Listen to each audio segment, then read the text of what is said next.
Annur Online Media. আলহামদুলিল্লাহ, আল্লাহ রাব্বুল আলামিনের দরবারে অসংখ্য অগণিত শুকরিয়া আদায় করছি যে মহান রব্বুল আলামিন আমাদেরকে পবিত্র জুমার দিন সালাতুল জুমা আদায়ের উদ্দেশ্যে যথাসময়ে মসজিদে এসে উপস্থিত হওয়ার তৌফিক দান করেছেন। এই জন্য কালিমাত শুকর আদায় করে বলি আলহামদুলিল্লাহ। আপনারা সকলে অবগত আছেন, দীর্ঘ প্রায় 1.5 মাস যাবত রাষ্ট্র ব্যবস্থা সংস্কার, কেমন রাষ্ট্র ব্যবস্থার প্রয়োজন, কোন ধরনের রাষ্ট্র ব্যবস্থায় আমাদের শান্তি নিশ্চিত, চলমান রাষ্ট্র ব্যবস্থাগুলোর মধ্যে কি কি অসুবিধার কারণে আমরা আজও শান্তির দেখা পাচ্ছি না, আল্লাহ সুবহানাহু ওয়া তাআলার পক্ষ থেকে আমাদের উপরে কোন ধরনের শাসন ব্যবস্থা প্রতিষ্ঠা করার দায়িত্ব রয়েছে, উলামায়ে কেরাম এক্ষেত্রে কি ভূমিকা পালন করতে পারে, উলামায়ে কেরামদেরকে আমরা কেমন করে সহযোগিতা করতে পারি, এই নানান বিষয়ে আমরা সংক্ষিপ্ত কিংবা কিছুটা বিস্তারিত আলোচনা শুনে আসছি। এদেশের মানুষ স্বাধীনতার পর থেকে নানানভাবে শোষিত, সমাজের অত্যাচার করতে পারে এমন মানুষের দ্বারা নিষ্পেষিত, বারবার তাদের কাছে এদেশের মানুষ প্রতারিত হয়। অবস্থা যদি খারাপ দিকে যায়, মানুষ ব্যাপকভাবে সরকার ব্যবস্থায় যারা থাকে তাদেরকে দোষারোপ করে। কিন্তু প্রশ্ন হলো, যাদের দ্বারা আমরা প্রতারিত হচ্ছি, শোষিত হচ্ছি, নিষ্পেষিত হচ্ছি, তাদেরকে সেই জায়গা থেকে সরিয়ে দিয়ে আমি কি সেই জায়গায় যাওয়ার জন্য, আমি কি সেই জায়গায় নিজের ভূমিকা রাখার জন্য কোনো চেষ্টা করেছি? বর্তমান সময়ের তরুণ সমাজেরা তারা স্বাধীনভাবে বাঁচতে চায়, মানুষের কষ্ট বুঝে সেই কষ্ট দূর করতে চায়, কিন্তু এই জন্য যেই ভূমিকা পালন করা দরকার, আদৌ কি আমাদের তরুণ সমাজ সেই ভূমিকা পালন করছে না? একটা সময় আমরা সবাই শুনতাম, মানুষ বলতো কিছুদিন আগে, হুজুর শুধুমাত্র কোরআন হাদিসের কথা বলবেন, এর বাইরে কোনো কথা বলবেন না। যদি কখনো শাসন ব্যবস্থার কথা আসতো, সাথে সাথে বাধা দিত, হুজুর রাষ্ট্র নিয়ে কথা বলার দরকার নাই, আপনি কোরআন হাদিস নিয়ে কথা বলেন। এর অর্থ কি? রাষ্ট্র সম্পর্কে আলোচনা কোরআন হাদিসে নাই, তাই তো? আমি যদি কোরআন হাদিসের আলোকে রাষ্ট্র নিয়ে কথা বলি, এরপরও যদি কেউ বলে যে হুজুর কোরআন হাদিসের আলোকে কথা বলেন, তাহলে কি রাষ্ট্র নিয়ে কোনো আলোচনা কোরআনে নাই? শাসন ব্যবস্থা নিয়ে কোনো আলোচনা নাই? এই একটা অবস্থার মধ্য দিয়ে দীর্ঘ 1.5 দশক এদেশের মানুষ অতিবাহিত করেছে। গত 2 দিন আগের ঘটনা, এক মাহফিলে একজন বক্তা মানুষের বাস্তবতা তুলে ধরতে যে এদেশের মানুষ যে মরীচিকাগুলোর পিছনে ছুটে চলছে, যে আদর্শগুলোকে নিজেদের আদর্শ বলে মনে করে মরীচিকার পেছনে ছুটার মতো করে জীবন যৌবন শেষ করে দিচ্ছে, দিন শেষে সেই মিথ্যা আদর্শগুলো যে এখনো টিকে নাই, দুনিয়া থেকে চলে গেছে, এই বাস্তবতা তুলে ধরার জন্য ওই বক্তা নাম নিয়ে বলেছে সে ছিল না, তাকে থাকতে দেওয়া হয় নাই, সেও চলে গেছে। এমনিতেই ওই মাহফিলের স্টেজের মধ্যে একজন হুজুরকে বলতেছে, হুজুর কোরআন হাদিস নিয়ে আলোচনা করেন, বাহিরে আলোচনা করার শোনার জন্য কেউ এখানে আসে না, এখানে রাজনৈতিক আলোচনা শোনার জন্য কেউ আসে না। মানুষ দুনিয়াতে আসবে, দুনিয়াতে চলে যাবে, এটা কি কোরআন হাদিসে নাই? কুল্লু নাফসিন যায়িকাতুল মাউত, প্রত্যেকটা প্রাণকে মৃত্যুর স্বাদ আস্বাদন করতে হবে, এই যে কথাটা, এটা কি কোরআনে নাই?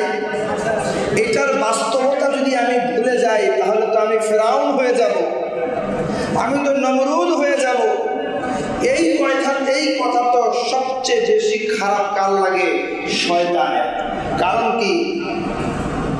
কারণ হইল প্রত্যেকটা প্রাণ মৃত্যুর পরে সে তার ঠিকানায় যাবে, প্রাণীরা মাটির সাথে মিশে যাবে, মানুষরা সৎকর্ম করলে জান্নাতে যাবে, কিন্তু শয়তানের আর কি সৎকর্ম আছে যে সে মরার পরে জান্নাতে যাবে? ও তো জাহান্নামে যাবে, তার জাহান্নামে। ইমানদারদের যেরকম জান্নাতে যাওয়ার জন্য মৃত্যুটা বাধা, মরার আগে কেউ জান্নাতে যেতে পারবে না, মরলেই কই যাবে? জান্নাতে যাবে। শয়তানের জাহান্নামে যাওয়ার জন্য বাধা কোনটা বলেন না? মৃত্যু, মরলেই সে কই যাবে? জাহান্নামে যাবে। এই জন্য ইমানদাররা মরতে চায়, মরলেই জান্নাতে যাবে, কিন্তু শয়তান মরতে চায় না, কারণ মরলেই কই যাবে? জাহান্নামে যাবে। এই মরার কথা শুধুমাত্র যে শয়তানের কাছে খারাপ লাগে এরকম না। শয়তান মোটামুটি তার সৃষ্টির পর থেকে আজ পর্যন্ত যতজনকে তার শিষ্য বানিয়েছে, যতজনকে তার প্রতিনিধি বানিয়েছে, সবার কাছে এই মরার কথা খারাপ লাগে। এখন মরার কথাও যদি বলা হয়, বলে যে হুজুর এই কথা শোনার জন্য তো কেউ আসে নাই, কোরআন হাদিস থেকে কথা বলে। আল্লাহ রাব্বুল আলামিন কোরআনুল কারীমের মধ্যে ফিরআউনের কথা বারবার বলেছে, বড় বড় অত্যাচারী শাসকদের কথা, অত্যাচারী বিভিন্ন ধরনের যে জাতিগুলো গিয়েছে তাদের কথা আলোচনা করেছেন। কোরআনুল কারীমের প্রত্যেকটা আয়াত যখন আমরা পড়াই, তখন আমাদের কাছে এই আয়াতগুলোর বাস্তবতা কোরআনে আছে সেজন্য বিশ্বাস করতাম, কিন্তু আমাদের মতো মানুষের চোখের সামনে এরকম বড় বড় শাসকদের পরিণতি যে কোরআনের পরিণতি হবে এটা আমাদের চোখের সামনে ছিল না, থাকলেও অনেক দূরে ছিল। মিডল ইস্টে অনেক বড় বড় শাসক ছিল, 35 বছর 40 বছর দেশের জনগণের উপর শোষণ করেছে, তারা চলে গেছে, কিন্তু চোখের সামনে কাউকে দেখি নাই। কিন্তু বিগত সময়ে যে ঘটনা সামনে এসেছে, এই ঘটনার সামনে আসার পরে মনে হয়েছে যে আল্লাহ সুবহানাহু ওয়া তাআলা বারবার কোরআনুল কারীমের আয়াতের মাধ্যমে ফিরআউনের ঘটনার মাধ্যমে এই যুগের ফিরআউনদেরকে সতর্ক করতে চেয়েছিলেন। যারা সতর্ক হয় নাই তাদের পরিণতি এমনই হয়েছে। কিন্তু বড় পরিতাপের বিষয়, বড় দুঃখের বিষয়, 15 বছরের ফেসিবাদের কথা তারা ভুলে গেছে, এখন নিজেরাই আবার নব্য ফেসিবাদ হিসাবে আবির্ভূত হচ্ছে। কোরআনের আলোচনায় বলছে রাষ্ট্রের কথা বললেন না, দলের কথা বললেন না, তোমারও কি পরিণতি ওরকম হোক এটা চাও তুমি? 2 মাস যায় নাই, এখনই মাহফিলের মঞ্চে দাঁড়িয়ে হাম্বিতাম্বি করে। এরা জানে না দেশের জনগণ মাহফিলে আসার লোকগুলো যদি শুধু খালি আল্লাহু আকবার বলে মাটির নিচে ডেবে যাবে। এত আস্পর্ধা কোথায় পায়, এত সাহস কোথায় পায়? সাহস পায় এই আমার আপনার মতো মানুষদের কারণে। আমরা মনে করি তাদেরকে সালাম দিলে, তাদেরকে সেলুট করলে, তাদের পেছনে ঘুরলে আমার পকেট ভারী হবে, আমার জীবনটা ভালো চলবে, এজন্য কুকুরের মতো আমরা তাদের পেছনে দৌড়াই। আর তারা আমাদেরকে কুকুরকে যেরকম খাবার ছিটাইলে কুকুর ছড়ায় আসে চারপাশে, তারাও এরকম কামাই হচ্ছে আমার আপনার সম্পদ বিক্রি করে কোটি কোটি টাকা, সেখান থেকে কুকুরের মতো একটু খাবার ছিটিয়ে দেয় আমাদের সামনে, সেগুলো নিয়ে আমরা গুন্ডে পড়ি আর তার পিছনে দৌড়াই। সমাজের জালেম কখনো একা একা জালেম হতে পারে না, জালেম তার সহকারীর কারণে সে জালেম হয়। আমরা হচ্ছে সেই জালেমের সহকারী। এই এলাকার মধ্যে যারা চুপ থাকি আমরা হচ্ছে সেই জালেমের সহকারী। এক জায়গায় জুলুম হচ্ছে, আমরা প্রতিবাদ করি না, জালেমের সহকারী, জুলুমের সহকারী। এদেশের প্রত্যেকটা প্রতিষ্ঠানে যে মানুষের আকৃতি প্রতিকৃতি ছিল, প্রতিষ্ঠা করা হয়েছিল, কি এমন হয়েছে এদেশের মানুষ সকলে মিলে সেগুলোকে পায়ের নিচে ধূলিসাৎ করে দিয়েছে। এত জঞ্জল দৃশ্য চোখের সামনে থাকার পরেও নতুন করে যারা ক্ষমতার স্বপ্ন দেখছে তাদের যদি শিক্ষা না হয়, তাহলে মুখের মধ্যে মাটি যাওয়ার আগে শিক্ষা কোনোদিন হবে না। এত বড় আস্পর্ধা, সেই স্টেজ থেকে নেমে মাহফিলে আসা মুসল্লির মারতে গেছে। 15 বছর গর্তে ঢুকাইছিল, খবর নাই, এখন পাখা গজাইছে, এখন সে মানুষকে মারতে চায়। এই ঘটনা কি সামনে আর হবে না? হবে? হবে। কি কারণে হবে বলেন না? আমি আপনি আমার আপনার দায়িত্ব পালন না করার কারণে আরো ঘটবে, আরো হইতে থাকবে। অথচ যদি কোথাও এরকম কেউ অন্যায় করে, এরকম স্পর্ধা দেখায়, সাথে সাথে যদি তার টুটি চেপে ধরে আইনের শাসন প্রতিষ্ঠা করে আইনের হাতে তুলে দেওয়া যায়, শাসন প্রতিষ্ঠা না করে না, কারণ শাসন প্রতিষ্ঠা না করে তুলে ধরলে সে আবার পরের দিনই আপনাকে জেলখানায় ঢুকাবে। যেন আইনের শাসন প্রতিষ্ঠা করে তাদেরকে যদি আইনের হাতে তুলে ধরা যায়, এই ঘটনা দ্বিতীয়বার ঘটবে না। এজন্য সোচ্চার আমাদেরকে হইতে হবে। দেশের পরিস্থিতি যদি খারাপ হয় আমার আপনার কারণে হবে। আজকে তরুণ সমাজ আমরা যেটা বলি, বিশ্বাস করি, শুনি, তারা এদেশের মুক্তি চায়, জনগণের শান্তি চায়, দেশ তারুণের নেতৃত্বে এগিয়ে চলুক, এটা এটা সবাই চায়। 1.5 মাস যাবৎ আজকে রাষ্ট্র ব্যবস্থার উপরে কথা বলার সুযোগ হয়েছে, কথা বলছি, মসজিদের আলোচনা শুরু হয়ে গেছে, 20 মিনিট পার হয়ে গেছে, এখনো কোনো তরুণের দেখা নেই, অল্প কয়েকজন ছাড়া। তাহলে এরা কিসের রাষ্ট্রের নেতৃত্ব দিবে? তোমার যে একটা অধিকার আছে এদেশের সংবিধানের আলোকে, তুমিও যে পারো এদেশের মানুষের নেতা হওয়ার সুযোগ যে তোমারও আছে, এটাও যদি আমাকে আপনাকে তার কানের মধ্যে তেল দিয়ে ঢুকিয়ে দিতে হয়, তাহলে এরকম নেতৃত্বের দ্বারা এদেশের পরিবর্তন আশা করা যায় না। আমরা মনে করি নেতার পিছনে ঘুরলে মনে হয় নেতা হওয়া যায়, নেতার পিছনে ঘুরলে মনে হয় সংসদে যাওয়া যায়, নেতার পিছনে ঘুরলে মনে হয় রাষ্ট্রপতি হওয়া যায়। নেতার মতো নেতা না হইলে, জনগণের চাহিদা পূরণ করার যোগ্যতা যদি কারো না থাকে, তাহলে যে পালানোর সময় লুঙ্গিও সাথে থাকে না, এটারও তো প্রমাণ আমাদের দেশে আছে নাকি? এই জন্য নেতার পিছনে ঘোরা যাবে না। রাজনীতির সত্যিকার অর্থ কি, এটা আগে অনুধাবন করতে হবে, এবং সেই অর্থকে বুকে ধারণ করে আপনাকে ময়দানে নেমে যেতে হবে। এদেশের সংবিধানের আলোকে 18 বছরের পরেই প্রত্যেকটা নাগরিক সে নির্বাচনে দাঁড়ানোর যোগ্যতা, শরীয়তের আলোকে সে যোগ্য হবে কি হবে না সেটা না হয় একটু পরে চিন্তা করি। এদেশের রাষ্ট্র ব্যবস্থা যেহেতু কোরআন এবং সুন্নাহর আলোকে চলে না, এবং যেটা চলছে এটারও ছাড়া যেহেতু মানুষ মনে করে আপাতত কোনো বিকল্প নাই, আমি আপনাদেরকে আগেই বলেছি, প্রকৃত সুশাসন প্রতিষ্ঠার জন্য কোনো গণতন্ত্র নয়, ইসলামী খেলাফত ব্যবস্থার প্রতিষ্ঠা আবশ্যক। আর সেই ইসলামী খেলাফত ব্যবস্থা প্রতিষ্ঠা করার জন্য আমাকে আপনাকে আগে ভিতর থেকে তারা অনুভব করতে হবে যে না, এটা আমার চাই। এইভাবে জনমত তৈরি হওয়ার পরে সকলে মিলে যদি একজনকে বিনা ভোটে একজনকে নির্বাচন করে বলে আপনি আমাদের নেতা, আপনি আমাদেরকে কোরআন এবং হাদিসের আলোকে পরিচালনা করবেন, এটার নামই হচ্ছে ইসলামী খেলাফত ব্যবস্থার সূচনা। গণতন্ত্রের মধ্যে মানুষ নেতা হয় ভোটের মাধ্যমে। ভোট ছাড়া দেশের সকল মানুষ মিলে যাকে নেতা বলে, এটাই হচ্ছে মূলত খেলাফত ব্যবস্থার নেতা। বর্তমান সময়ে ভোটের মাধ্যমে নেতা নির্বাচিত হয়েছে না, জনগণ এর একটা বড় অংশ একজন মানুষকে মনে করেছে যে তিনি আপাতত সরকার প্রধান হতে পারে, সেই নেতা হয়েছে। কি বলেন? আজকে প্রধান উপদেষ্টা হিসাবে যিনি আছেন এবং তার উপদেষ্টা মন্ডলী যারা আছেন, তাদেরকে আমরা উপদেষ্টা পরিষদ বলি, আরবিতে এটাকে বলে শুরা কমিটি।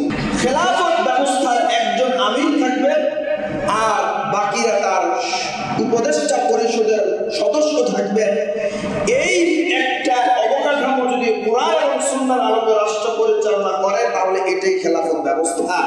এখন আপনিই বলেন, নির্বাচন হয় নাই, ভোট দেয় নাই, নেতা আছে কি নাই? নেতার উপদেষ্টা মন্ডলী আছে কি নাই? শুধু নাই কি, কোরআন এবং হাদিস সংবিধান হিসাবে নাই। এটা যুক্ত হইলে আর বর্তমান সময়ের উপদেষ্টা প্রধান ডক্টর ইউনূস যদি তওবা করে বিগত সময় যত সুদী লেনদেন সে শুরু করেছিল সবগুলোকে যদি স্টপ করে দেয়, হযরত রাসূল আকরাম সাল্লাল্লাহু আলাইহি ওয়াসাল্লাম বিদায় হজের ভাষণে বলেছিল যে আজকে থেকে সুদ নিষিদ্ধ করা হলো, এমনকি আমার বংশের লোকেরা যে সুদী কারবার করত, সর্বপ্রথম সেই সুদী লেনদেনের আয় দায় আমি সব এখানে স্থগিত করলাম। আজকের পরে আর কোনো সুদী টাকা পয়সা যেটা পাওয়া সেটা কাউকে দিতে হবে না।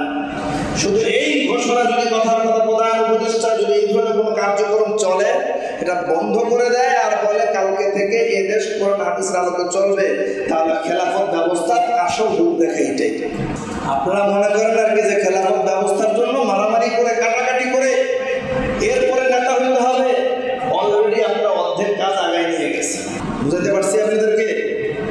তাহলে গণতান্ত্রিক ব্যবস্থায় শাসক কিভাবে হয়? জনগণের ভোটে। রাষ্ট্র পরিচালনা কিভাবে করে? মানুষের তৈরি করা সংবিধানের আলোকে। আর ইসলামী খেলাফত ব্যবস্থার শাসক নির্বাচিত হয় জনগণের সমর্থনে। রাষ্ট্র ব্যবস্থা পরিচালিত হয় কোরআন এবং হাদিসের আলোকে। এই যে দুইটা পদ্ধতির, দুইটা সরকার গঠনের যে প্রক্রিয়া, এর মধ্যে আমরা ইসলামী খেলাফত ব্যবস্থার সরকার গঠন প্রক্রিয়ার অর্ধেক পার করে ফেলেছে। আপনারা বুঝেন না মনে হয়? বাংলাদেশে যদি এই সময়ে ধরে নিলাম যে ইসলামী খেলাফত প্রতিষ্ঠার ব্যাপারে দেশের সব মানুষ একমত, তাহলে কি করবে বলেন তো?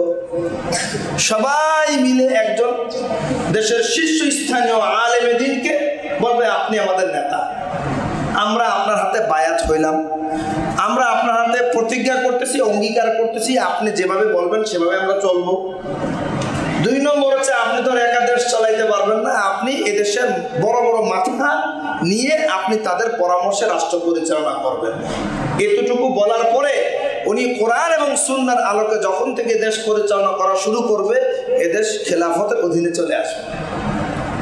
এই যে প্রক্রিয়াটা, এই যে পদ্ধতিটা, আমি আবারও বলছি, এর অর্ধেক হয়ে গেছে কিনা? এর অর্ধেক হয়েছে কিনা বলেন না? হ্যাঁ, হয়তো ডক্টর ইউনূস আলেম না, সে হয়তো সাধারণ মানুষ। ইসলামী খেলাফতের প্রধানকে অবশ্যই কোরআন এবং সুন্নাহর আলোকে সর্বোচ্চ জ্ঞানের অধিকারী হতে হবে, এটা একটা শর্ত। ধরে নিলাম যে এটা তার পক্ষে পালন করা সম্ভব না, তারপরেও তো সরকার প্রধান যিনি, উনি তো ভোটে নির্বাচিত হয় নাই, উনি দেশের মানুষের বড় একটা অংশের সমর্থনে নির্বাচিত হয়েছেন। ইসলামী খেলাফত ব্যবস্থায় নেতা এইভাবেই নির্বাচিত হয়। রাসূলুল্লাহ সাল্লাল্লাহু আলাইহি ওয়াসাল্লাম ইন্তেকালের পরে কে খলিফা হবে সবাই ভুলে গেছে। ওমর রাদিয়াল্লাহু তরবারি নিয়ে হাঁটতেছে, যে বলবে মুহাম্মদ চলে গেছে তাকে হত্যা করব। এক পর্যায়ে আবু বকর রাদিয়াল্লাহু তাআলা বললেন, তোমরা যদি আল্লাহর ইবাদত করে থাকো তাহলে সে আল্লাহ এখনো জীবিত আছে, আর মুহাম্মদের ইবাদত যদি করে থাকো তাহলে জেনে রাখো মুহাম্মদ মরে গেছে। এই কথা যখন বলছে তখন সবার টনক নড়ছে। ঠিকই তো, আমরা তো আসলে মুহাম্মদের ইবাদত করি না, আল্লাহর ইবাদত করি, আল্লাহ তো জীবিত আছে। হ্যাঁ, তাহলে এখন কি করা? এখন মুহাম্মদুর রাসূলুল্লাহ সাল্লাল্লাহু আলাইহি ওয়াসাল্লামের স্থলাভিষিক্ত কাউকে নির্বাচন করা। ওমর রাদিয়াল্লাহু তাআলা আনহু আবু বকর রাদিয়াল্লাহু তাআলা আনহুকে সবার সামনে আনলেন এবং বললেন, আপনারা সবাই ওনাকে রাসূলের পরে একজন খলিফা হিসেবে আপনারা মেনে নেন। সব সাহাবায়ে কেরাম হাতে হাত রেখে বলল যে আপনি এখন থেকে আমাদের নেতা। বাস হয়ে গেল। আমি বলছিলাম এদেশের তরুণ সমাজরা মানুষের ভাগ্য পরিবর্তন করতে চায়, কিন্তু এর জন্য তার যে ভূমিকা রাখা দরকার সেই ভূমিকা রাখতে সে প্রস্তুত না। 18 বছর হওয়ার পরেই প্রত্যেকটা নাগরিক এদেশের সংবিধান অনুযায়ী সে জনগণের সেবক হওয়ার যোগ্যতা অর্জন করে। আমরা সবাই জানি, রাজনৈতিক নেতারা বলে যে আমরা জনগণের সেবক, খুব সুন্দর বলি, সেবাটা কোন পর্যায়ে দেয় এটা তো বুঝেনি। মানুষ তেল মারে কোথায়? শরীরে। এরা তেল মালিশ করে হচ্ছে লাঠির মধ্যে। এরকম জনগণের সেবক মেসেজ করে, দেখেন না তো তেল কোথায় মালিশ করে? শরীরে। আর আমাদের জনগণের সেবকরা লাঠির মধ্যে তেল মালিশ করে, চাবুকের মধ্যে তেল মালিশ করে, ট্যাক্সের মধ্যে তেল মালিশ করে আমাদেরকে সেবা করে। সুতরাং রাজনীতি এর অর্থই হচ্ছে এমন একটা নীতি যেটা হচ্ছে অত্যন্ত অভিজাত, যার চিন্তা হবে অনেক উন্নত, যার সারাদিনের চিন্তা ভাবনা হবে দেশের মানুষ কিভাবে দুবেলা পেট ভরে ভাত খেতে পারবে, শান্তিতে বসবাস করতে পারবে, আমার পেটে খাবার যাক বা না যাক। খলিফা ওমর ইবনে আব্দুল আজিজ রাহমাতুল্লাহি আলাইহির ঘটনা, একবার ওনার স্ত্রী বললেন, আমার ওমর রাদিয়াল্লাহু আনহু ঘটনা বললেন যে আমার একটু মিষ্টি খাবার খেতে ইচ্ছা করে। বলে যে আমার তো রাজকোষ থেকে এখন এই পরিমাণ ভাতা দেওয়া হয় না, যে ভাতা দিয়ে আমি তোমার জন্য একটু মিষ্টির ব্যবস্থা করবো। সুবহানাল্লাহ। তার মানে বোঝা গেল মিষ্টি খাওয়ার কি নাই, টাকা নাই। আর আমাদের নেতারা তো লাখ লাখ টাকার রোলেক্স ঘড়ি পরে, নাকি লাখ লাখ টাকার জুতা পরে। খলিফার যে কথা সেই যে আমার পক্ষে তোমাকে হালুয়া খাওয়ানো সম্ভব না। খেয়াল করে শোনেন, এই ধরনের নেতা না পাইলে নেতৃত্বের জায়গা থেকে তাদেরকে ছুঁড়ে ফেলে দিবেন। যদি পারেন তাহলে শান্তি দেখতে পাবেন। বহুদিন পরে খেতে বসছে, খাবারের সামনে হালুয়া। বলে এ হালুয়া তুমি কই পাইলা? বলে আপনি প্রতিদিন যে পরিমাণ খাবারের জন্য ভাতা পান সেখান থেকে আমি অল্প অল্প করে জমিয়ে দীর্ঘদিন পরে এই হালুয়াটা বানিয়েছি। খলিফা বলেন তার মানে বোঝা গেল এই পরিমাণ খাবার আমার প্রয়োজন নাই, ওটা না হলেও চলে। পরের দিন যে তিনি বাইতুল মাল থেকে ওই পরিমাণ টাকা তিনি কম নেওয়া শুরু করলেন। সুবহানাল্লাহ বলবেন না তো? এত কৃপণ আর এত বখিল আমরা যে মুখ দিয়ে পর্যন্ত শব্দ বের হয় না। অন্যায়ের বিরুদ্ধে চুপ থাকতে থাকতে এখন ন্যায়ের পক্ষেও কথা বলার মতো মুখ আমাদের ফুটে না। এরকম আরেকটা লোক আছে জমানায়, অর্ধ খলিফ জাহানের বাদশাহ খলিফাতুল মুসলিমিন ওমর ইবনুল খাত্তাব রাদিয়াল্লাহু তাআলা জুমার মিম্বরে বয়ান করতে দাঁড়িয়েছেন। বয়ান শুরু করবেন, একজন সামনে থেকে বলল, খলিফা বয়ান পড়ে আগে জবাব দেন, আপনার গায়ে দুইটা জুব্বা কেন? যে আমি দুইটা পড়ছি না, একটা গায়ের মধ্যে আরেকটা কি উপরে, দুইটা কেন? ওমর রাদিয়াল্লাহু তাআলা বললেন, তোমার প্রশ্নের জবাব হলো সবাই যেরকম একটা করে জামা পেয়েছে, আমার ছেলেও একটা পেয়েছে, আমি আমার ছেলেটা গায়ে দিয়ে এখানে আসছি। বলে এবার খুতবা দেন। ওমর রাদিয়াল্লাহু তাআলা বয়ান করলেন জুমার পরে। জুমার মধ্যে বললেন, যে সমস্ত স্বামীরা মহিলাদেরকে অঢেল পরিমাণে মোহর দেয়, সেই অঢেল পরিমাণ মোহর ক্রাক করা হবে, সেই মোহর বাতিল করা হবে। জুমার বয়ানের পরে গেট দিয়ে বের হইতে না হইতে একজন মহিলা পিছন থেকে ডাক দিয়ে বলে, খলিফা একটু কথা শুনবেন। বলে বলেন। বলে আনতা হাক্কু আন ইউত্তাবা আমিল্লাহ, আপনি অনুসরণের উপযুক্ত বেশি না আল্লাহ? বলে অবশ্যই আল্লাহ। বলে আল্লাহ রাব্বুল আলামিন কোরআনুল কারীমের মধ্যে বলেছে, যেই সমস্ত স্বামীরা তাদের স্ত্রীকে অঢেল পরিমাণে মোহর দেয় কোনো সমস্যা নাই, আর আপনি বলতেছেন অঢেল পরিমাণ মোহর দিলে সেটা আপনি বাতিল করবেন। ওমর রাদিয়াল্লাহু বলেন, তোমরা শুনে রাখো, আমি ওমর যে ঘোষণা দিয়েছি সেটা আমি এখনই রহিত করলাম। আপনারা তো আছেন নেতার পিছনে দৌড়ানোর তালে, আমার নেতা তোমার নেতা, আমার নেতা তোমার নেতা। এই সমস্ত নেতারা আমার আপনার উপরে জুলুম করে, আমি প্রথমেই বলেছি কার কারণে? আমার আপনার কারণে, আমার আপনার জিহ্বা বড় হয়ে যাওয়ার কারণে আমরা এখন সেগুলো যে তাদেরকে চাটি, আর তারা আমাদেরকে কি করে, যেমনি ইচ্ছে এমনি চালায়। এই জন্য তরুণ যুবকরা খুব সুন্দর কথা লিখছে দেওয়ালে, চেটে নয়, বলেন না, খেটে বড় হও, চেটে নয় খেটে বড় হও। পা চাইটা বড় হওয়ার দরকার নাই, কষ্ট করো। আল্লাহ তাআলা তোমাকে বিবেক দিয়েছে, বুদ্ধি দিয়েছে, মেধা দিয়েছে, পরিশ্রম করার ক্ষমতা দিয়েছে, চোখ কান সব দিয়েছে। নেতার পিছনে কেন ছোট? তুমি পরিশ্রম করো, প্রয়োজন ওই নেতা তোমার কাছে আসবে, তোমার কাছ থেকে সহযোগিতা নিয়ে রাষ্ট্র পরিচালনা করবে। কিন্তু তারপরও যুবকদের ওই দেওয়ালেই লেখা থাকবে দেশকে নেতৃত্ব দিতে হবে, এই মানসিকতা নাই। যা দেখেন যে যুবকরা মোবাইলের পাবজি ছেড়ে দিয়ে, মোবাইল ছেড়ে দিয়ে 36 দিন লাগাতার সে দেশ এর আন্দোলনের পিছনে ছিল, এখন আবার সবাই ওই আগের কাজে ডুবে গেছে, আবার আগের কাজে চলে গেছে। তাহলে দেশ পরিবর্তন হবে কার হাত দিয়ে? বয়স্ক মুরব্বীরা যারা আছেন, অভিজ্ঞতার ঝুলি অনেক বেশি, কিন্তু তারা তো এখন ভয় পায়। এটাই বাস্তবতা। শরীরের অক্ষমতা আছে, স্বাস্থ্যের অক্ষমতা আছে, অসুস্থতা আছে, কিন্তু অভিজ্ঞতা তো কম নাই, জ্ঞানের তো কম নাই। কিন্তু এই জ্ঞান যে কাউকে উত্তরাধিকার সূত্রে দিয়ে যাবে, সেটা নেওয়ার মতো কোনো মানুষ নাই।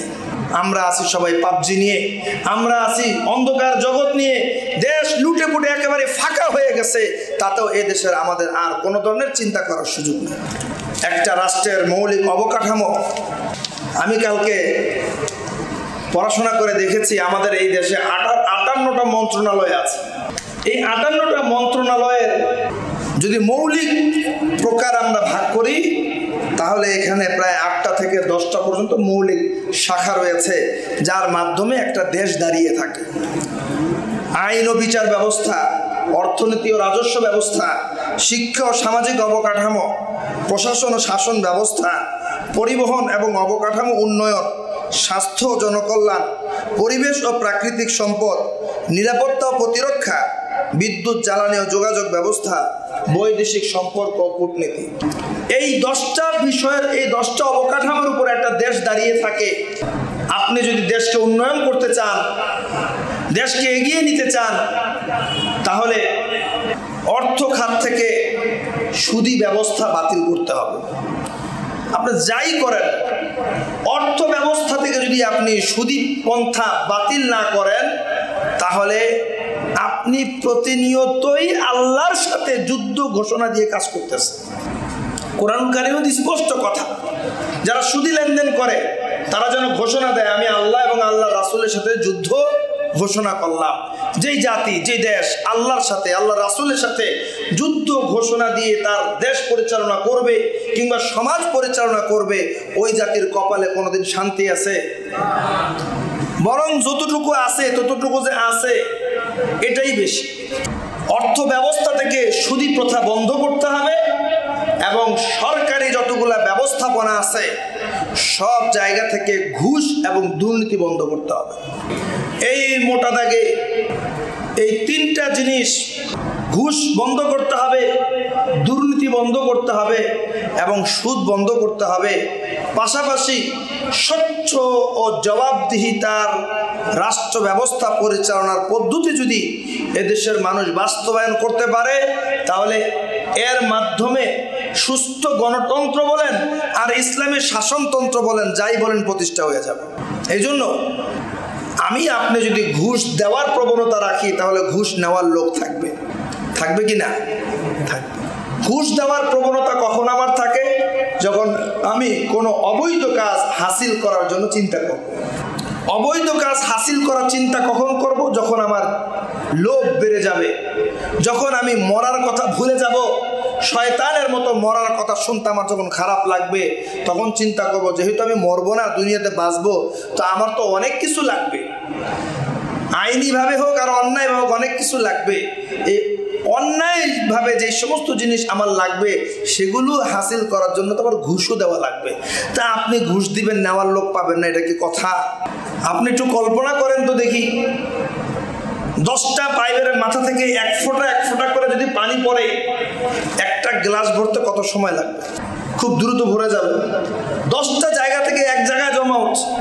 10 জন অন্যায়ের মানসিকতা নিয়ে যখন ঘুষ করে সামনে যায়, দুর্নীতি পরায়ণের সামনে যায় টাকার বান্ডিল দিবে, তা আপনি কি মনে করছেন যে টাকা নেওয়ার মানুষ থাকবে না? অভাব নেই মানুষ নেওয়ার। সুতরাং আমাকে আপনাকেও আপনার জায়গা থেকে নৈতিকভাবে কিছু ভূমিকা পালন করতে হবে। নিজের লোভকে সংবরণ করতে হবে, মৃত্যুর কথা স্মরণ করে আল্লাহর কাছে জবাবদিহি করতে হবে। এই মানসিকতা পোষণ করে জীবনকে পরিচালনা করতে হবে। আমার আপনার যদি অন্যায় মানসিকতা কমে যায়, আমার আপনার যদি লোভ লালসা কমে যায়, তাহলে দেখা যাবে আমার আপনার এই মানসিকতা কমে যাওয়ার কারণে, আমার আপনার এই লোভের প্রবণতা কমে যাওয়ার কারণে, আমার আপনার মধ্যে যে খারাপ চিন্তা চেতনা আছে এগুলো কমে যাওয়ার কারণে আমরা তখন অন্যায়ের প্রতিবাদ করার মতো শক্তি পাবো, সাহস পাবো। আমার মধ্যে যদি সে সাহস না থাকে অন্যায়ের প্রতিবাদ করার, তাহলে তো আমি চুপই থাকবো। কিন্তু কেন আমার মধ্যে অন্যায়ের সাহস নাই? কারণ আমি তো নিজেই একজন অন্যায়কারী, আমি তো নিজেই একজন খারাপ কাজকে, আমি তো নিজেই একজন খারাপ সম্পদকে অনৈতিকভাবে আমার ক্ষমতা দখল করার জন্য আমি চেষ্টা করি। সুতরাং আপনার মধ্যে অন্যায়ের মোকাবেলা করার মতো সৎ সাহস আর মানসিকতা থাকবে না। গতকালকে পড়াচ্ছিলাম, খেয়াল করে শুনেন, গতকালকে পড়াচ্ছিলাম মুতার যুদ্ধ 8ম হিজরিতে সংগঠিত হয়েছে। রাসূল আকরাম সাল্লাল্লাহু আলাইহি ওয়াসাল্লাম ইসলামী দাওয়াত দেওয়ার জন্য বিভিন্ন রাজ্যের শাসকদের কাছে চিঠি পাঠাচ্ছিলেন। একজন সাহাবীকে পাঠালেন শামের বালকা শহরের শাসক শরাহবিলের কাছে। শরাহবিল ওই চিঠি পড়ে সাথে সাথে ওই সাহাবীকে হত্যা করছে, শহীদ করে ফেলছে। এই সংবাদ আসার পরে রাসূল করিম সাল্লাল্লাহু আলাইহি ওয়াসাল্লাম বলেছেন, তোমার দাওয়াত কবুল করার দরকার নেই, করো না, আমার লোককে হত্যা করছো কেন? সারা পৃথিবীতে রাষ্ট্রীয় দূত হত্যা করা এক বড় অন্যায় কিনা? আমার লোককে তুমি হত্যা করছো, সুতরাং আমাকে তো কিসাস নিতেই হবে। সাহাবায়ে কেরাম রাদিয়াল্লাহু তাআলা আনহুকে বললেন যে তোমাদেরকে মুতার উদ্দেশ্যে রওনা হতে হবে। সাহাবায়ে কেরাম রাদিয়াল্লাহু তাআলা আনহু মুতার সেই সুরাহবিলের বিরুদ্ধে তার কিসাস নেওয়ার জন্য যখন সেই শহরে গেলেন, সেখানে যে দেখলেন সুরাহবিল 1 লক্ষ সৈন্যের সমাহার ঘটিয়েছে। শুধু তাই না, হেরাকাল বাদশাহ আরো আরো 1 লক্ষ সৈন্যের সাহায্য নিয়ে হাজির হয়েছে। তাহলে সৈন্য সংখ্যা কত? 2 লক্ষ। আপনাদের কাছে একটা প্রশ্ন, বলেন তো কতজন সাহাবায়ে কেরাম লড়াই করতে গেছিলেন? কি মনে হয় 2 লক্ষ সৈন্যের বিরুদ্ধে কতজন সাহাবায়ে কেরাম গেছিলেন? হ্যাঁ, মাশাআল্লাহ, মাত্র 3000 সাহাবী লড়াই করতে গেছেন। এবার যখন তারা জানতে পারলেন যে এত বিশাল সৈন্যের সমাহার এখানে এসেছে, কি করা যায়? রাসূলের কাছে সংবাদ পাঠাও, রাসূলের কাছ থেকে পরামর্শ নাও, কি করা যায়? আব্দুল্লাহ ইবনে রাওয়াহা রাদিয়াল্লাহু তাআলা বললেন, রাসূলুল্লাহ সাল্লাল্লাহু আলাইহি ওয়াসাল্লামের কাছে পাঠানোর দরকার নাই, তিনি তো আমাদেরকে বলেই দিয়েছেন যায়েদ শহীদ হলে জাফর ঝান্ডা নিবে, জাফর শহীদ হলে আব্দুল্লাহ ইবনে রাওয়াহা ঝান্ডা নিবে। এর অর্থ হচ্ছে যুদ্ধ অবধারিত, যুদ্ধ হবেই, যুদ্ধ প্রতিরোধ করার কোনো দরকার নাই, এটা পরামর্শ করে বন্ধ করার কোনো সুযোগ নাই। হযরত আব্দুল্লাহ ইবনে রাওয়াহা রাদিয়াল্লাহু তাআলা বলেন, দেখো আমার সাথী ভাইয়েরা, মুসলমান লড়াই সৈন্য সংখ্যা দিয়ে করে না, মুসলমান তার শক্তি দিয়ে লড়াই করে না, মুসলমান লড়াই করে তার ঈমানই বলে আল্লাহর সাহায্যে। সুতরাং পেছনে থাকার সুযোগ নেই, এগিয়ে চলো। প্রথম দিন কোনো ফায়সালা হয় নাই, দ্বিতীয় দিন 2 লক্ষ সৈন্য লেজ গুটিয়ে পালিয়ে গেছে। সুবহানাল্লাহ, এখনো সুবহানাল্লাহ বলবেন। সুতরাং আমার আপনার দুনিয়ার হিসাবে বহুত কিছু আমাদের করতে হয়, ক্যালকুলেটর চাপতে হয়, এবং ক্যালকুলেটরের হিসাবটা যেন ভালোভাবে করা যায় এজন্য অনেক মানের ক্যালকুলেটর আছে। আল্লাহর হিসাবের কাছে কোনো ক্যালকুলেটর চলে না। হিসাব তো আমরা বহুত করি, এরকম কর্ম, ওরকম কর্ম, এটা কর্ম, ওটা কর্ম, এমনে এমনে এমনে এমনে বহুত হিসাবই তো আমরা করি, কিন্তু আল্লাহর ক্যালকুলেটরের কাছে কোনো হিসাব চলে। এই জন্যে আমি আপনি যদি রাজনীতি করতে চাই, তাহলে আমাকে আগে বুঝতে হবে রাজনীতি জিনিসটা কি। রাজনীতি হচ্ছে জনগণের সেবা করা। তা আপনি জনগণের পাশে যেতে হবে, জনগণ আপনার কাছে আসবে না, নাথিং। আপনি তো জনগণের সেবক, আপনার কাছে কেন জনগণ আসবে? আপনি প্রত্যেকটা জনগণের কাছে যাবেন, প্রত্যেকটা মানুষের কথা শুনবেন। যেদিন থেকে আপনার মানসিকতা হবে যে জনগণ আমার কাছে আসবে, আপনি সেদিন থেকে গুনে রাখবেন আপনার কাউন্টডাউন শুরু হয়ে গেছে, আপনার গদি বেশি দিন টিকবে না। ওমর রাদিয়াল্লাহু তাআলা রাতের বেলা ঘুরে ঘুরে শুনতেন যে কার বাসায় অভাব অনটন আছে, ছদ্মবেশে যেতেন, খবর নিতেন, তারপরে যে সেখানে তিনি তার সাহায্য পাঠাতেন। একটা প্রসিদ্ধ ঘটনা আছে, একবার ওমর রাদিয়াল্লাহু তাআলা আনহু এরকম রাতের আধারে গিয়েছেন, এক বাসা থেকে তিনি শুনতে পাচ্ছেন বাচ্চা কান্না করতেছে খাবারের কষ্টে, আর মহিলা যেন হাড়ি পাতিলের মধ্যে কি যেন নাড়তেছে। মা বলতেছে, এই তো বাবা, এই তো বাচ্চা, বাবা এখনই খাবার হয়ে যাবে। এক পর্যায়ে বাচ্চার কান্না বন্ধ হয়ে গেল। তিনি মহিলার কাছে অনুমতি নিয়ে ভিতরে ঢুকলেন, মহিলা চিনতে পারে নাই, দেখেন যে পাতিলের মধ্যে শুধু গরম পানি আর হাড্ডি। বলে, মারে এই হাড্ডি কি হবে? বলে, এই হাড্ডিতে আমি রান্না করছি বাচ্চাকে বুঝ দেওয়ার জন্য, আজকে 1 সপ্তাহ যাবত আমার ঘরে কোনো খাবার নাই। তো বলে, কি খলিফা নাই? খলিফা কি তোমার খবর জানে না? বলে, খলিফার কি আমার হিসাব নেওয়ার সময় আছে? বলে, তাই নাকি? তাহলে তুমি কি করতে চাও? বলে, আমি সুযোগ পাইলে খলিফাকে আমি জিজ্ঞাসা করব কেন আমার পরিবার অভুক্ত আছে। বলে, আচ্ছা।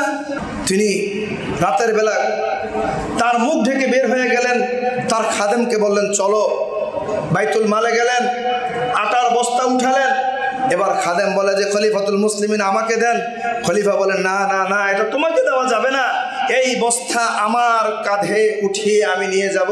তিনি তার নিজের কাঁধে উঠালেন, মহিলার ঘরে গেলেন, মহিলার অনুমতি নিয়ে খামির বানালেন, রুটি পাকালেন, বাচ্চাদেরকে উঠালেন, খাওয়ালেন, এবং সকালবেলা বললেন যে তুমি খলিফার দরবারে যাবে, আমি নিজে তোমার ব্যাপারে তোমার পক্ষ হয়ে খলিফার বিরুদ্ধে মোকদ্দমা দায়ের করব। মহিলা তো মহা খুশি। সকালবেলা যখন খলিফার দরবারে গেছে, রাতের অন্ধকারে চেহারার সাথে মিলায়া দেখে, আরে আল্লাহ, যেই লোক রাত্রেবেলা আমার রুটি বানাইছে সেই তো এই ওমর।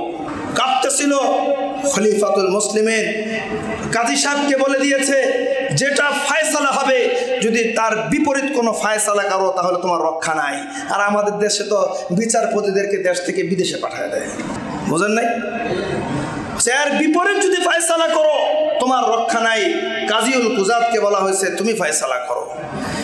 এরকম মানুষ নেতা হইলে জীবনে যদি কিছু সুখ আর শান্তির আশা করতে পারেন, নচেত অন্য মানুষ নেতা হবে, সিংহাসন বসিয়ে দিয়ে আপনাকে ডাকবে আমার কাছে আসো, এই ধরনের নেতার কাছে যাওয়ার সময়ও আপনার থাকার কথা না। কিন্তু তারপরেও নির্বাচন আসবে, হ্যাঁ নির্বাচন আসবে, আমার নেতা তোমার নেতা, আমার নেতা তোমার নেতা করে আমরা কি করতে থাকবো? পিছনে ছুটতে থাকবো। নির্বাচন হয়ে যাবে, এরপরে আর তার সাথে সারা বছরও সাক্ষাৎ নাই। এই জন্য আমি বলছি, রাজনীতি আপনি করবেন, কে করবে? যে এদেশের মানুষের ভাগ্য পরিবর্তন করার স্বপ্ন দেখে, এদেশের মানুষের কষ্ট দূর করার স্বপ্ন দেখে, এরকম প্রত্যেকটা তরুণ যুবককে তার সাংবিধানিক অধিকারকে কাজে লাগিয়ে জনগণের পাশে এসে দাঁড়ানোর মানসিকতা নিয়ে রাস্তায় নামতে হবে। আপনি যদি সামনে নেতা হতে চান, 18 বছরের ছেলেদেরকে বলছি শোনেন, যদি আপনারা সামনের নির্বাচনগুলোতে দেশের সেবক হিসেবে কাজ করতে চান, তাহলে আপনার পাশের ফ্ল্যাটের যেই সবুজ ভাই আছে, আপনার পাশের ফ্ল্যাটের যেই আকাশ ভাই আছে, তার সাথে প্রতিযোগিতা করেন। কে কত বেশি জনগণের সেবা করতে পারেন, কে কত বেশি জনগণের সহায়তা করতে পারেন, কে কত বেশি জনগণের দুঃখে তার পাশে দাঁড়াতে পারেন, প্রতিযোগিতা করেন। এইভাবে আপনারা প্রত্যেকটা শহরের মানুষের দুঃখ কষ্ট শেয়ার করার জন্য তাদের মাঝে ছড়িয়ে যান। এরপরে ভোটে দাঁড়ান, দেখেন কয়টা ভোট পান। যদি ভোটে নির্বাচিত হন ভালো, না হলে বুঝতে হবে আপনার চেষ্টা এখনো বাকি আছে। আরও চেষ্টা করেন, আরও চেষ্টা করেন, আরও চেষ্টা করেন। এক পর্যায়ে এক সময় দেখা যাবে এদেশের মানুষ বলবে যে না, আপনি সত্যিকার অর্থে তাদের ভোট পাওয়ার উপযুক্ত। আপনার এক পয়সাও খরচ করা লাগবে না। বহুত কোটিপতি আছে নির্বাচনের টেকার জন্য নিজের সব কিছু বিসর্জন দিয়ে ফকির হয়ে গেছে, লাভ নেই। কিন্তু আপনি যদি সত্যিকার অর্থে দেশের নেতা হতে পারেন, দশের নেতা হওয়ার জন্য চেষ্টা করেন, আপনার 1 টাকাও খরচ করা লাগবে না। মানুষ যদি আপনার পক্ষে থাকে, আপনি না বলেন সকল ক্ষমতার উৎস জনগণ, তো জনগণ যদি আপনার পাশে থাকে তাহলে আপনার ভয় কোথায়? কিন্তু দুঃখের বিষয় হচ্ছে, আমরা যারা এদেশে রাজনীতি করি, জনগণের ভোট দিয়েই আমরা নির্বাচিত হওয়ার চেষ্টা করি, কিন্তু নির্বাচনের পরে সেই জনগণ যেহেতু আমার কাছ থেকে দূরে সরে যায়, তখন ওই শক্তিকে আমরা অস্ত্রের শক্তিতে পরিণত করি। যেই জনগণ আমাকে রক্ষা করবে, সেই জনগণকে দূরে সরিয়ে দেওয়ার কারণে এখন আমার নিরাপত্তা, আমার ক্ষমতায় সব কিছুকে আমি নিশ্চিত করার জন্য এখন জনগণ যে শক্তি ছিল, এটার পরিবর্তে অস্ত্রের শক্তি ব্যবহার করতে বাধ্য হই। তবে অস্ত্রের শক্তি কি দিন শেষে জনগণের শক্তির কাছে টিকতে পারে? বলেন, টিকতে পারে?